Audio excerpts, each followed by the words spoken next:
HIV AIDS সচেতনতায় সংবাদ মাধ্যমের ভূমিকা। রাজ্যে ক্রমবর্ধমান নেশা এবং এইডস সংক্রমণ গ্রাফ যখন ঊর্ধ্বমুখী, ঠিক সেই সময়ে দাঁড়িয়ে জনসচেতনতায় সংবাদ মাধ্যমের ঠিক কী ভূমিকা রয়েছে এই মারণ রোগের লড়াইয়ে, সে নিয়েই 5 জুলাই অনুষ্ঠিত হয়েছিল এক মিডিয়া ওয়ার্কশপের। রাজধানীর সুকান্ত একাডেমির প্রেক্ষাগৃহে সকাল 11টায় Tripura AIDS control society, Tripura journalist union, Tripura web media ফোরামের সমবেত উদ্যোগে অনুষ্ঠিত হয় এক দিবসীয় কর্মশালা। কর্মশালার উদ্বোধনী পর্বে অতিথি হিসেবে উপস্থিত ছিলেন ডক্টর সমর্পিতা দত্ত, প্রজেক্ট ডিরেক্টর T6। উপস্থিত ছিলেন ত্রিপুরা ওয়েব মিডিয়া ফোরামের সম্পাদক অভিষেক দে। উপস্থিত ছিলেন ত্রিপুরা জার্নালিস্ট ইউনিয়নের সভাপতি প্রণব সরকার মহাশয়।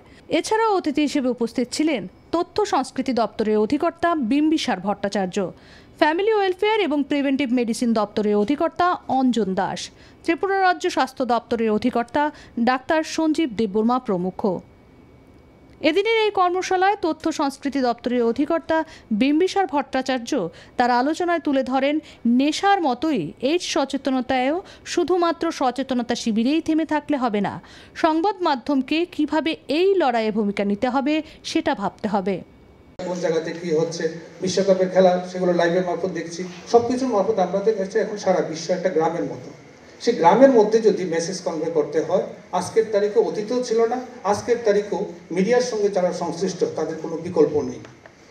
সেক্ষেত্রে মিডিয়া কিভাবে করতে পারে, এখানে নিশ্চিতভাবে যারা রিসোর্স পার্সন আছেন তারা বিশদে জানবেন, আমরা সে সম্পর্কে এতটা ওয়াকিবহাল না।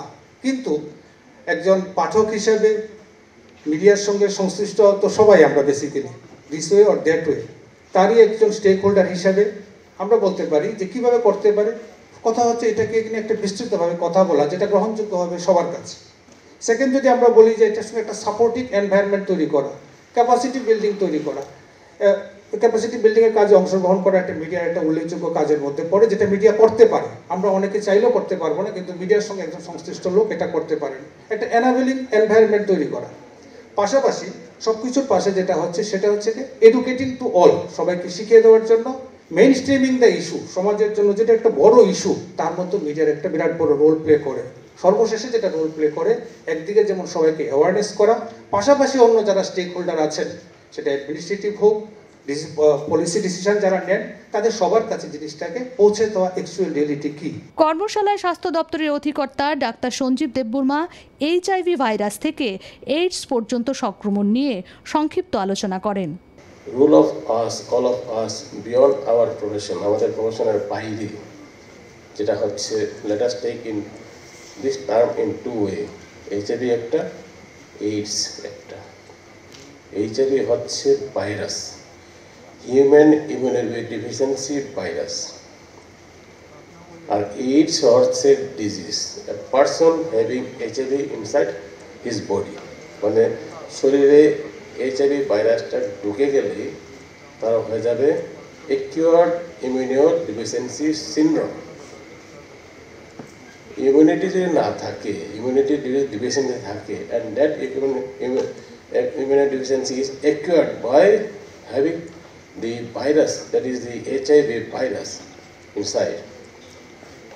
তাহলে কিন্তু we have to have a life which we have to adhere with the available methods of treatment, মানে আবার যা যা ট্রিটমেন্ট আছে এটাকে সঙ্গে আবার লেগে থাকতে হবে।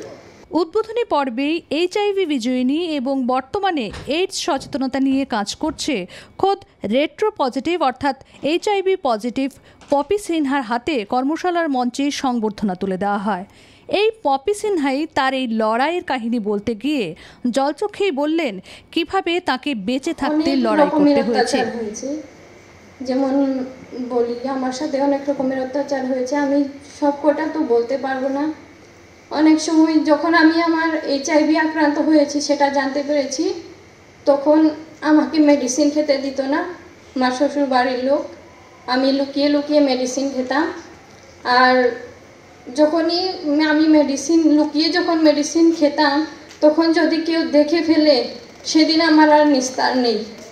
সেদিন একেবারে মেরে আমাকে আত্মরা বানিয়ে দিত, কেন তুমি মেডিসিন খাবে। আমার হাজবেন্ড, উনি তো এইচআইভি মানে মানে একদম মৃত্যু সজ্জায় যাকে বলে, একদম মানে বেডের সাথে, বেড থেকে উঠতেই পারে না আমার হাজবেন্ড। তখন আমার শ্বশুরবাড়ির লোক বলে কি আমাদের ছেলে তখন মারা যাবে, এখন তুমি মেডিসিন খেয়ে বেঁচে থেকে কি করবে, ওর সাথে তোমাকেও মরতে হবে। কিন্তু আমি ওদের কথায় কান না দিয়ে লুকিয়ে লুকিয়ে মেডিসিন খেতাম। আমি বাপের বাড়ির নাম করে হসপিটালে যেতাম, আর কাজের নাম করে হসপিটালে যেতাম। আমার পাশেই যে একটা ছোট হেলথ সেন্টার আছে ওখানে যেতাম। এরকম করে আমি আমার মানে স্বাস্থ্যের শরীরের করতাম, আমার স্বাস্থ্যকে রক্ষা করতাম। আর আমি যখন প্রেগনেন্ট হই তখন মানে প্রেগনেন্সির পরে আমি জানতে পারি যে আমার যে HIV আক্রান্ত হয়েছে। তখন থেকে আমি আমার শিশুকে, আমার ছেলে হয়েছিল, আমার ছেলেকে সবসময় আমি টেস্ট করাতাম, টেস্ট করিয়ে। আর ও এখন 1.5 বছর, ওর এখন সব কিছু টেস্ট শেষ। আমার সৌভাগ্য যে আমার ছেলে HIV হয়নি। আর তারপর আমি ওখানে থেকে আমার শ্বশুর বাড়ি থেকে বাপের বাড়ি চলে আসি, আর এখন কোনোদিন আর শ্বশুর বাড়ি যায় না। HIV পজিটিভ হয়েও বাঁচার লড়াইয়ে তাকে ওষুধ খেতেও বহুবার বাধা দিয়েছে আমাদের তথাকথিত সমাজ ব্যবস্থার রূঢ়িবাদী ধ্যান ধারণা। সেখান থেকেই HIV আক্রান্ত হয়েও পপি বর্তমানে ঘুরে দাঁড়িয়েছেন। উদ্বোধনী পর্বের শেষেই শুরু হয় কর্মশালার মূল পর্ব। সেখানে HIV/AIDS সংক্রমণ, সচেতনতা, HIV অ্যাক্ট এবং সংবাদ মাধ্যমের পরিবেশনের ধরন ধারণ নিয়ে আলোচনা করেন বিশেষজ্ঞ ব্যক্তিরা। শুরুতেই সংক্রমণ এবং সচেতনতা নিয়ে আলোচনা করেন আগরতলা মেডিকেল কলেজ হাসপাতালের deputy medical superintendent doctor Kanak Chowdhury. আজকের এই দিনে দাঁড়িয়ে যদি আমার মিডিয়া বন্ধুগণ জিনিসটাকে, যেটা আমাদের প্রণবদা বললেন, যেটা আমাদের DHS বললেন, যেটা আমাদের অভিষেক দে বললেন, যেটা শুভ্রজিৎ বলছেন, যদি আপনারা সামনে আরো এগিয়ে না আসেন, মানে যেটা প্রণবদা বলছিলেন বারবার যে প্রোঅ্যাক্টিভ হওয়া, মানে আমি আসলাম, CME করলাম, বাড়িতে চলে গেলাম, আমার বাড়ির লোক HIV পজিটিভ না, আমার মধ্যে কোনো HIV কোনো রোগ নেই, আমি ভালো আছি, আমরা কিন্তু এভাবে থাকতে পারবো না। কারণ এটা কিন্তু একটা শুধুমাত্র হেলথ ইস্যু নয়, এই জিনিসটা আমাদের মাথায় রাখতে হবে। HIV/AIDS is not an individual health problem. This is a developmental issue. কারণ আমাদের সোসাইটিতে যে ফেব্রিক আছে, আমরা যে আচ্ছাদন করি, আমরা যে জামা কাপড় পরি, এটা শুধুমাত্র সৌন্দর্য রূপের জন্য নয়, এটা একটা মৌলিক ব্যাপার আছে। সেটা হচ্ছে নিজেদের গোপনীয়তা রক্ষা করা, নিজেদেরকে সুস্থ হিসেবে সমাজের সামনে দাঁড় করানো, এবং এরকম। তো সোশিয়াল অ্যাসপেক্টস যেখানেই থাকবে সেখানেই স্বাস্থ্য থাকবে, এবং যেখানে স্বাস্থ্য থাকবে সেখানে সোশিয়াল অ্যাসপেক্টস থাকবে। এবং সবচেয়ে বড় কথা হচ্ছে, আপনারা হয়তো বা জানেন বা জানেন না, আমাদের ত্রিপুরায় বর্তমানে শিশুদের মধ্যে, স্কুলের বাচ্চাদের মধ্যে, কলেজের বাচ্চাদের মধ্যে 300 গুণ বৃদ্ধি পেয়েছে IV drug use related HIV/AIDS। স্কুলগুলোর মধ্যে যে অবস্থা বর্তমানে আছে, যেটা অনেক সময় লুকিয়ে আছে, যেটা অনেক সময় আমরা বলতে চাই না, আজকের এখান থেকে এই বার্তালাপ থেকে আপনারা দয়া করে এই মেসেজটা সমাজকে দেবেন যে প্লিজ ব্রেক দ্য সাইলেন্স। আপনারা এই নৈঃশব্দ, এই নিস্তব্ধতা ভেঙে দিন, আপনারা কথা বলা শুরু করুন, আপনারা বলতে শুরু করুন। কারণ আমার মনে হয় যদি আমাকে 10টা পয়েন্ট জিজ্ঞেস করা হয় যে কোন 10টা বিষয় নিয়ে বা কোন 5টা বিষয় নিয়ে তুমি কাজ করতে চাও, আমি এর মধ্যে HIV/AIDS এবং HIV/AIDS রিলেটেড অথবা IV ড্রাগ ইউজ রিলেটেড অন্যান্য ভাইরাল ইনফেকশনের বিরুদ্ধে কি কাজ করতে পারি আমরা, তার উপরে ভীষণভাবে জোর দিতে চাইব। 5টা কাজ। সুতরাং সাংবাদিক বন্ধুরা, আপনারা কেন গুরুত্বপূর্ণ? কারণ ওই যে বলছিলাম, ধীরেন সরকার 1999-এ ওর সংসার ওকে ছেড়ে দিয়ে চলে গিয়েছিল, ওর পাড়ার লোক দরজা বন্ধ করে দিয়েছিল আগুন লাগানোর জন্য, পুলিশ ওকে রক্ষা করে এক জায়গায় নিয়ে যায়, সেখানেও সে বাঁচেনি। আর আজকের দিনে দাঁড়িয়ে পপি সিনহা, সে নিজে যে কাজটা করছে, সে সামাজিকভাবে নিজের পরিচয় এনেছে, সে নিজের ব্যক্তিসত্তাকে সামনে এগিয়ে নিয়ে গেছে, সে নিজের কাজ নিজে করছে, এবং সে তার সন্তানকেও সুন্দরভাবে এগিয়ে নিয়ে যাওয়ার চেষ্টা করছে। আমরা ওনার কাছে কৃতজ্ঞ এবং ওনার মতো আরও যে কয়জন লোক আছে যাদেরকে এইডস কন্ট্রোল সোসাইটি আমাদের সামনে এনে দিচ্ছে দিনের পর দিন, আমরা তাদের কাছেও কৃতজ্ঞ এবং আমরা আশা করি যে তাদের মাধ্যমে আমরা সুন্দরভাবে একটা নতুন আমাদের সমাজকে আরও সুন্দর করে এগিয়ে নিয়ে যাওয়ার জন্য চেষ্টা করব। এবং এই পথে আপনাদের মতো শক্তিশালী আর কেউ নেই। সরকারি দপ্তর কখনোই পারবে না আপনাদের সঙ্গে। আপনারা যে জিনিস পারবেন সেটা অন্যরা কেউ পারবে না। জার্নালিজমের ব্যাপারে একটা কথা বলতে হয়, সেই পবিত্র কোরআন শরীফের মধ্যেও কিন্তু লেখা আছে যে শত সহস্র শহীদের চাইতে বিদ্বানের কালির মূল্য অনেক বেশি। পাওয়ার পয়েন্ট প্রেজেন্টেশনের মাধ্যমে এই মুহূর্তের গোটা রাজ্যের তথ্য নিয়ে আলোচনা করেন ICT-6 joint director Subhrajit Bhattacharya. কিন্তু আপনারা দেখুন, আমাদের রাজ্যে এখন পর্যন্ত টিল মে আমরা সমস্ত ডেটা নিয়ে এসেছি আজকে আপনাদের জন্য। 8,729 জনকে আমরা রেজিস্টার্ড করিয়েছি। কিভাবে রেজিস্টার্ড করিয়েছি, দিস ইজ ভেরি ইম্পর্টেন্ট। কত লক্ষকে টেস্ট করে রেজিস্টার্ড করিয়েছি, this is also very important. প্রত্যেক বছর আমাদের প্রায় 1.5 লাখ 2 লাখ মানুষ তারা টেস্টিং হচ্ছে নিয়মিতভাবে। এই হলে আপনারা যারা আছেন, এই প্রেক্ষাগৃহে আপনারা যারা আছেন, আপনারা কখনো কোনোদিন কোনো জায়গায় মানে নানাভাবে নানা মানুষকে নানা ভালো কথা বলেছেন, ধরুন প্লিজ টেক দিস পার্সোনালি, মানে এটা একেবারে আমি পরিবারের হয়ে কথা বলছি, যে আপনারা কি কখনো কাউকে বলেছেন HIV টেস্টটা করিয়ে নিও, একবার যাও কাউন্সেলিং করাও, একবার যাও হাসপাতালে? এছাড়াও HIV/AIDS অ্যাক্ট এবং সংবাদ পরিবেশন নিয়ে সংবাদ মাধ্যমের ভূমিকা নিয়ে আলোচনা করেন দ্য টাইমস অফ ইন্ডিয়ার প্রিন্সিপাল করেসপন্ডেন্ট বিশ্বেন্দু ভট্টাচার্য। আপনারা জানেন প্রেস কাউন্সিল অফ ইন্ডিয়ার কথা, যেটা মিডিয়ার একটা গাইডিং ফোর্স বলা হয়। 2010 সালে ওরা আমাদের জন্য একটা এথিক্যাল কোড ডিফাইন করে দিয়েছিল। এখানে বলা হয়েছিল একুরেসি, ফেয়ারনেস, স্ল্যান্ডারিং এগুলো যাতে না হয়। তারপর থেকে সুপ্রিম কোর্টের প্রায় 17টি জাজমেন্ট এসছে, যেখানে বারবার মিডিয়াকে সতর্ক করা হয়েছে যে আপনারা কী ধরনের নিউজ করবেন, কতখানি করবেন, কাদেরকে নিয়ে করবেন, কি বলবেন। কিন্তু ভুল খবর পরিবেশন বা তথ্যগত ত্রুটি থাকার পরিপ্রেক্ষিতে এখন পর্যন্ত মাত্র 3টা কেসে শাস্তি হয়েছে ভারতবর্ষে। তাও হয়তো কোনো মোটিভেটেড কোনো ব্যাপার ছিল, সেই কারণে হয়তো হয়েছে, কিন্তু নর্মালি হয় না। একটা কথা আছে যে কেউ মিডিয়াকে ঘাটায় না। কিন্তু আপনারা জানেন অতি সম্প্রতি গত 6-7 দিন আগে আমাদের দেশে নতুন একটি আইন মানে IPC-কে সংশোধন করে ভারতীয় ন্যায় সংহিতা তৈরি হয়েছে। আগে যখন আমাদের IPC ছিল তখন এখানে 3-4টা ধারায় মিডিয়ার ব্যাপারটা ট্রায়াল হতো। একটা ছিল 499 থেকে 502 ডিফামেশন ছিল। এটাকে এখন করেসপন্ডিং সেকশন আমাদের এই নতুন আইনে 356-তে এনে দাঁড় করানো হয়েছে, যে 356 অনেকগুলো ধারায় নিয়ে আসা হয়েছে। শাস্তির ব্যাপারে কিছু এখনো পরিষ্কার কিছু বলা হয়নি এই আইনে। এটা হয়তো সাবসিকুয়েন্টলি নোটিফিকেশন হবে, ল কমিশনের সঙ্গে কথা হচ্ছে কি হবে কি না হবে। কিন্তু একটা কথা খুব পরিষ্কার, যে আমরা যে মত প্রকাশের স্বাধীনতা বলে এতদিন যেই কথাটা চালিয়ে এসেছিলাম, যে সংবিধানের 19A উইদিন ব্র্যাকেট 1 আমাদের মত প্রকাশ এবং লেখার স্বাধীনতা আছে, আমরা এই পর্যন্তই জেনেছিলাম। কিন্তু আমরা জানিনি যে 19A2 বলে আর একটা সেকশন আমাদের সঙ্গে ওইটার সঙ্গে জুড়া ছিল, যেটা আমরা ইগনোর করেছি, আমরা জানি না। এটাতে বলা ছিল রিজনেবল রেস্ট্রিকশনস। কি ছিল রিজনেবল রেস্ট্রিকশনস? সেটা হচ্ছে আপনি এমন কিছু করবেন না যেটা বৃহত্তর সমাজকে আঘাত করে। আপনি এমন কিছু করতে পারবেন না যেটা বিশেষ কোনো সম্প্রদায়কে সামাজিকভাবে, অর্থনৈতিকভাবে বা রাজনৈতিকভাবে হেয় করে দেয়। আপনি এমন কিছু করতে পারবেন না যা প্রতিবেশী দেশের সঙ্গে সম্পর্ক খারাপ করে দেয়। আপনি এমন কিছু করতে পারবেন না যা থেকে রায়ট তৈরি হতে পারে, যা থেকে নতুন করে আরেকটা সমস্যা তৈরি হতে পারে।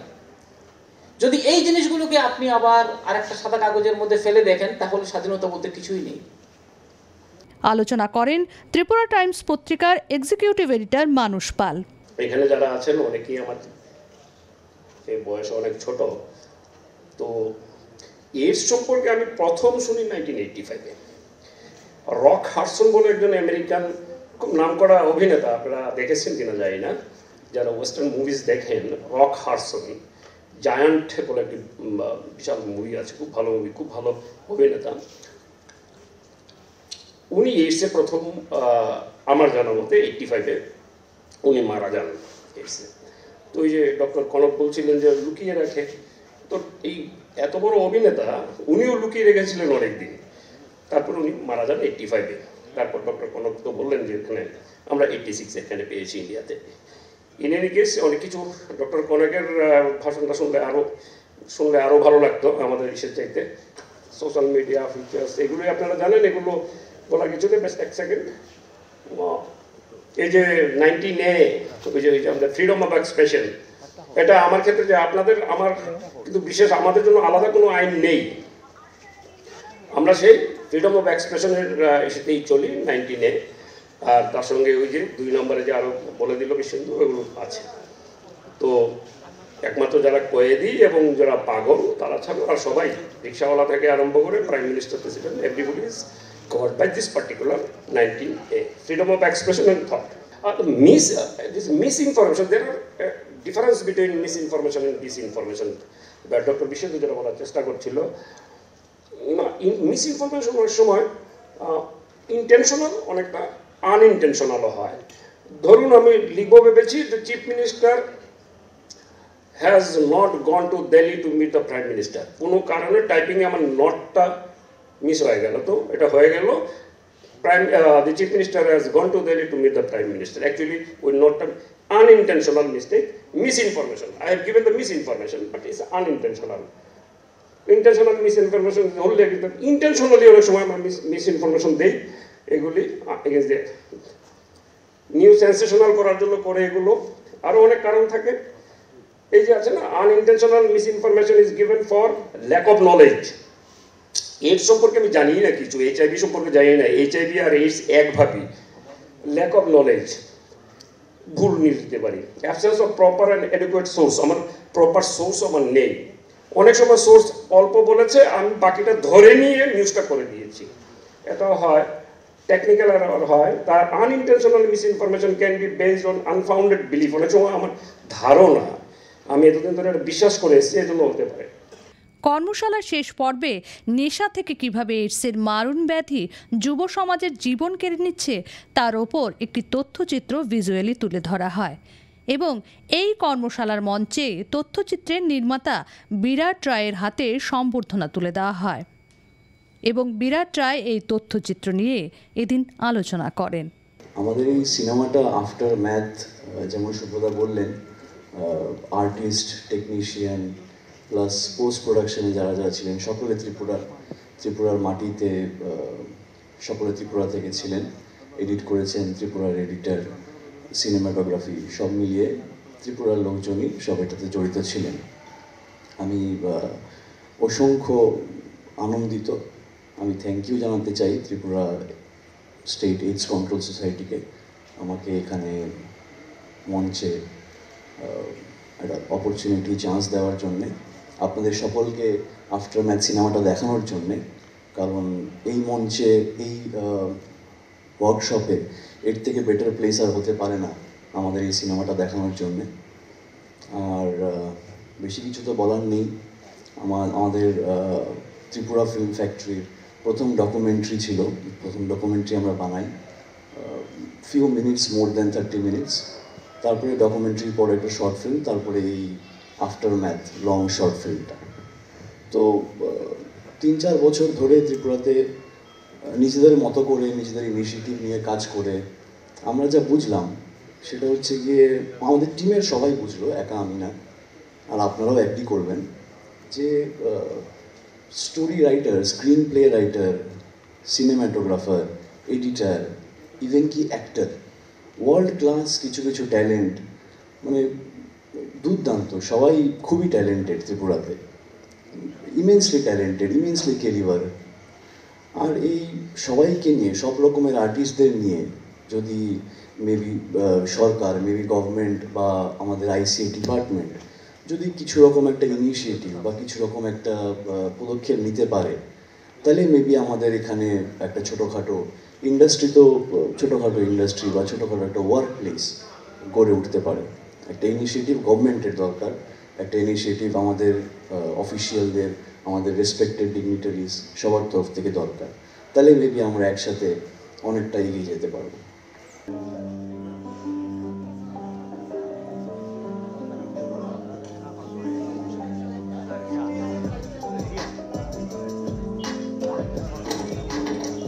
কিরে আয় বসছস দে দাস ওইয়া দে দিন পরে বসছস নে না না না এইটা পা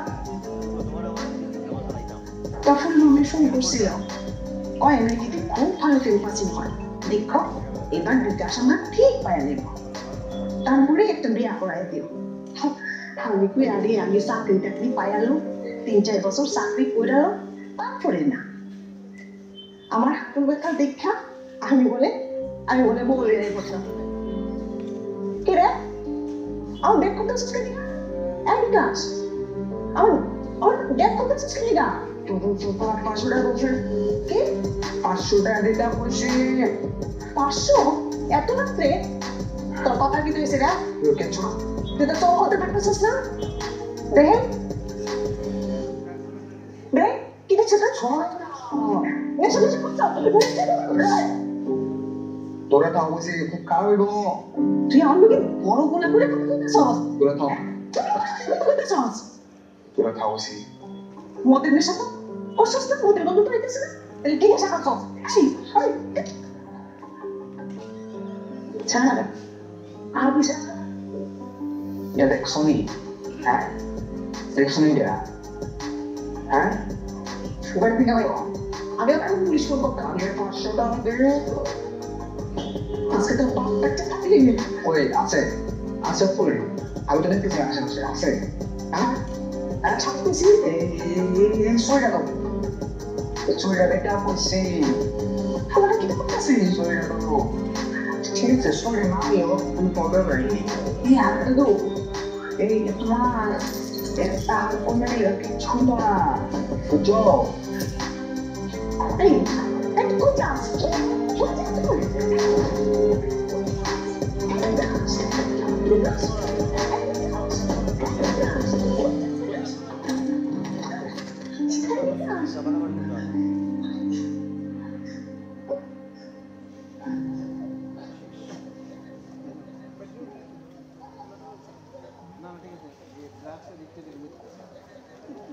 저거 내가 무슨 너무 아샤들 점령을 원한 বেরিয়ে গেল তুই দেখিস তোরা বিয়ে শুরু করে আর শুনে গিয়ে হাতিয়ানি শুরু করে আর দেশের ভিতরে তো করে কথা হয় মা এমনি ভাই বেঁধে তোর দিকে তো আমার প্রথমের কথা বলিস তোকে আরে হ্যাঁ তুমি জোরে দিই তো অনেকে বাবা বলতে থাকে আর তোরটা করতে আমি বুঝি না দাদা ওকে তা না করে এমনি বুঝো যদি হলো মনে আছে এদিকে জাস্ট জানি না দিন জোরে নিয়ে লাগিস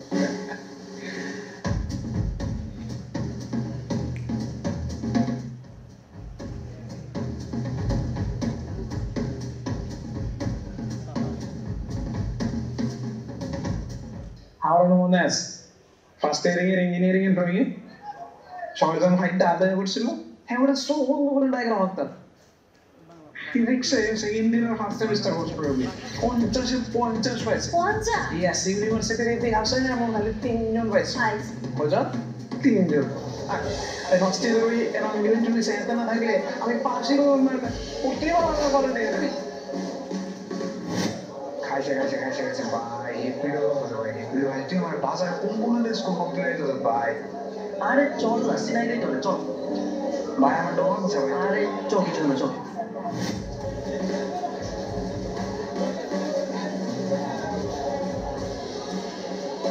বস একটা তো বাকি 120 টাকা কই দিমু তো ভাই দিমু মতে হলে বেগে দিতাম না যাও তোমার আগের 24 টাকা বাকি আছে ভাই এমন ভাবে কইতেছো তুমি তোমার টিয়ালে বেগে যাবো হ্যাঁ মানে এমন ভাবে কইতেছো যেমন 40 সালে তোমার সাইটের দাম দিছি 100 টাকা না দেখো 120 টাকা কম আর আমরা আরে ছাড়টা ব্যাগ তোর বন্ধু আরে এটা ব্যাগ মুখে যাবে এটা কোনো ব্যাপার কেমনে হ্যাঁ দন লেখতে গেলেই হাত কাঁপে আরে এটা তো অনেক একটু কিনে সাগরে যখন দনই তো কাপে কিনতে যাবে তো মায়া দেন রাখতে পারবো আমার তাহলে অনেক কিছু করতে পারে মেয়ে ছেলেদের সাথে তো করে আমার মেয়ে ছেলেদের কেন চলে আচ্ছা বাই দ্য ওয়ে তুই আবার কি করলো চলে যাচ্ছে কথা ও সব জায়গা তো ইয়ে আসলা হ্যাঁ ব্যাপারটা এমন না যাও তোমার কাছে 1 লাখ টাকা করে খালি ডেক বাইলে দেবো নিবিতে তুমি বিয়ে তো না ফাস তেরে দেবো কালকে আজকে নাই তো যাও টাকা করতে পেরেছিল লাগবো নিবো না সম্মত ভাই তেরা তো কম তোমার কাছে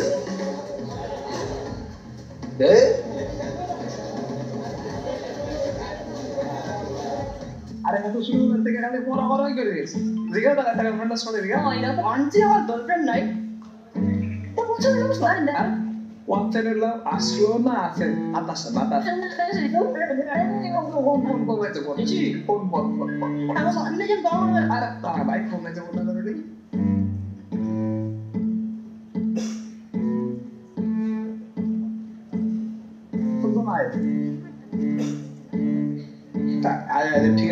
ঠিক আছে তুই দাঁড়াবে এদেশ আর আসতো বানাইতেছি এই তো আমরা দিয়েছিলাম এই তুই দেবি একদিনের এই কর্মশালায় রাজধানী ছাড়াও জেলার সাংবাদিকরাও ব্যাপক হারে অংশগ্রহণ করেন।